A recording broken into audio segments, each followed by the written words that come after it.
लगता है भारत में शिक्षा नहीं परीक्षा इंडस्ट्री चल रही है। हाल में कोटा में विपक्ष के नेता राहुल गांधी ने बताया कि जो 5 बड़ी परीक्षाएं हैं यानी कि नीट की परीक्षा, जेईई, आरआरबी, यूपीएससी और एसएससी, इन 5 परीक्षाओं में कुल मिलाकर जो एस्पिरेंट्स हैं और उनकी फैमिली हैं वो 3.5 लाख करोड़ रुपया खर्च कर रहे हैं।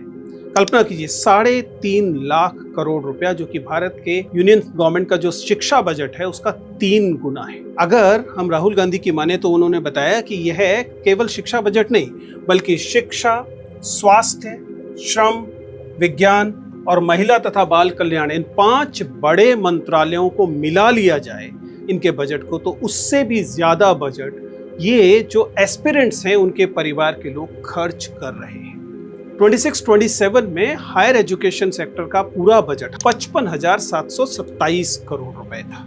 देश के तमाम आईआईटीज के लिए केवल 12,123 करोड़ रुपया था। एनआईटीज के लिए 6,260 करोड़ रुपया था। यानी कि स्टूडेंट्स इन एंट्रेंस एग्जामिनेशन या रिक्रूटमेंट एग्जामिनेशन पास करने के लिए जो पैसा खर्च कर रहे हैं वो उस पैसे से कहीं ज्यादा है जो कि सरकार शिक्षा व्यवस्था को मजबूत करने के लिए या शिक्षा व्यवस्था को चलाए रखने के लिए खर्च करती है। सवाल यह है कि क्या हम एक ऐसी व्यवस्था बना चुके हैं जहां एजुकेशन का जो ऑब्जेक्टिव है वो सीखना नहीं रह गया बल्कि केवल अगली परीक्षा की तैयारी करना रह गया। सोचकर देखिए कि यह जो 3.5 लाख करोड़ रुपया केवल 5 परीक्षाओं के लिए खर्च होता है, उससे मिलने वाला सरकार को रेवेन्यू क्या होगा।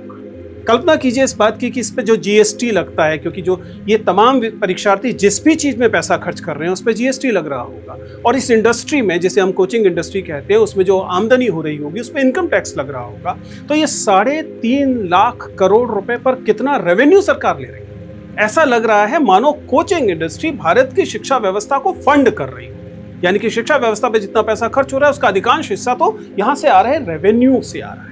तो कुल मिलाकर हम ये कह रहे हैं कि शिक्षा को हम निवेश नहीं मान रहे। शिक्षा को अब ऐसा लग रहा है या लोगों के सपनों को, बच्चों के सपनों को लगता है कि आमदनी का स्रोत समझा जा रहा है।